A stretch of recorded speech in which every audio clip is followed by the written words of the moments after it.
Welcome to this explainer on the secret language of emojis. We've all been there, right? You spend 10 minutes crafting this incredibly thoughtful, nuanced paragraph to a colleague or maybe a really close friend.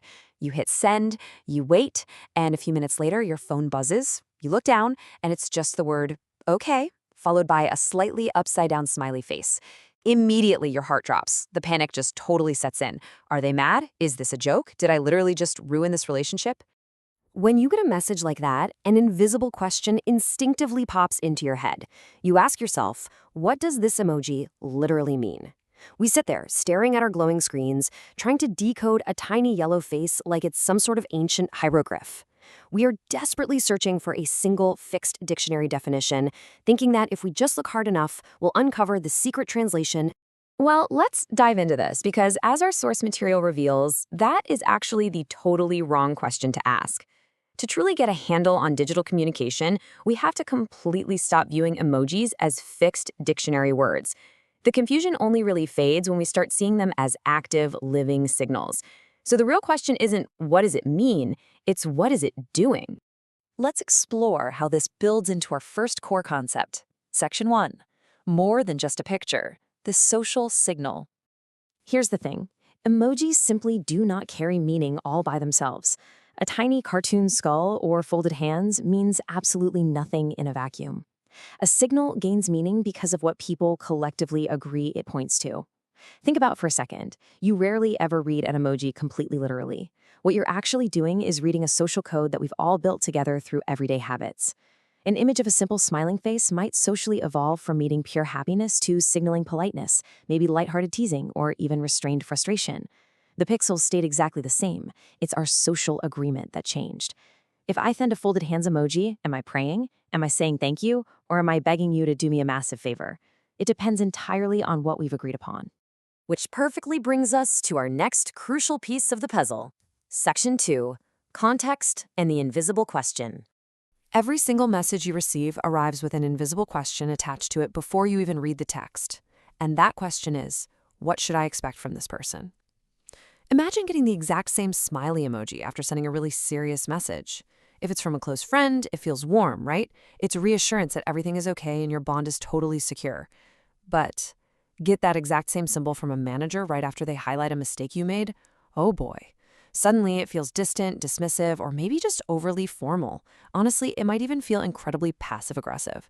The symbol literally hasn't changed a single pixel. What shifted was the relationship and the expectations you have for that specific person.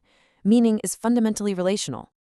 The source provides a fantastic analogy for this, and it's something we all know, the everyday doorbell. Think about it. A doorbell ringing at 6 p.m. on a Friday probably just means your pizza has arrived.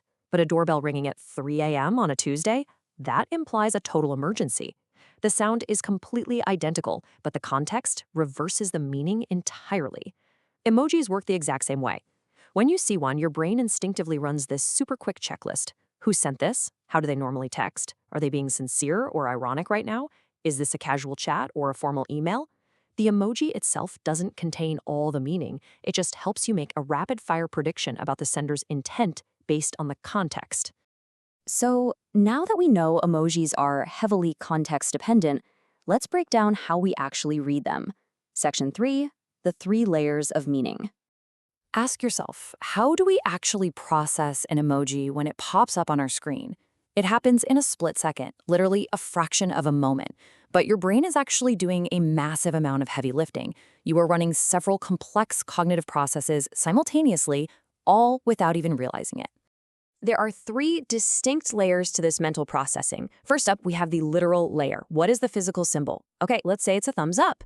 Second is the tone layer. What attitude does this add? Is it enthusiastic approval or is it a quick, shut down the conversation kind of passive aggression? And third, the social layer. What does it actually say about the relationship between you and the sender? Misunderstandings almost always happen because 2 people get stuck arguing about the literal layer. It's just a thumbs up, why are you so upset? While completely ignoring the tonal and social layers that carry the real weight. If your partner texts fine with a thumbs up after an argument, you know exactly what the tone and social layers are doing. And spoiler alert, it is definitely not literal approval. A really great way to visualize this is to think of the words as the package and the emoji as the label on that package. The words describe what happened. The emoji suggests how the reader should feel about it. In our digital world, emojis basically act as our facial expressions, our strategic pauses, and our subtle hand gestures. If someone texts the word nice, well, that could mean genuine praise, mild approval, or even quiet criticism. The emoji is the label doing the tonal work to tell you which one it is. It tells you whether you should open that package with excitement or maybe a little bit of caution. Let's apply this three-layer framework to a very well-known tension point. Section 4, the generational emoji divide.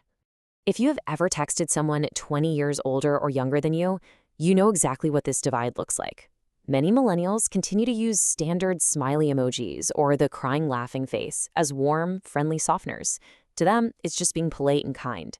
But Gen Z users, looking at the exact same symbols, often perceive them as overly polished, performative, or even straight-up passive-aggressive.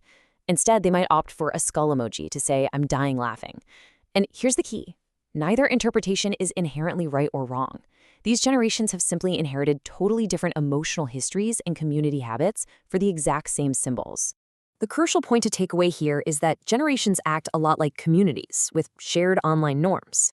Because of this, they develop what we can call emoji accents.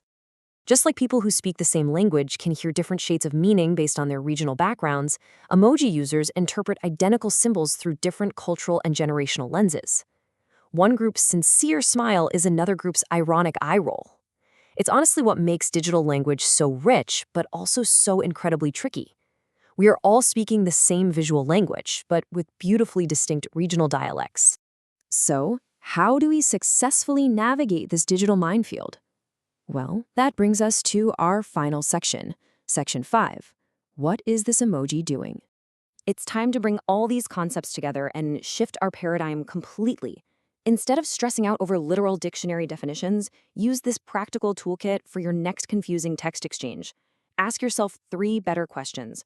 What tone is the sender trying to add? What meaning has this emoji developed within their specific generation or culture? And what kind of relationship does this reinforce between us? Remember, emoji meaning is not a fixed label. It is a constant, ongoing negotiation between context, habit, memory, and relationship. You have the power to step back and decode the real message. Ultimately, an emoji is not the meaning itself. It is the frame around the meaning. Digital communication is rarely just about exchanging cold, hard facts. It's about framing information so that a message feels supportive, or cold, or witty, or awkward. The emoji is the frame that sets the stage for how we want to be heard. It colors the entire canvas of our conversation before the other person even reads the words. If emojis are the flexible signals that manage this social distance in our everyday lives, it leaves us with one final thought to ponder. What kind of relationship are you building with your next message? Next time you reach for that thumbs up or that crying laughing face, remember the true power of the signal you're sending. Thank you for diving into this source material with us in this explainer. Keep learning, keep communicating, and keep asking the right questions.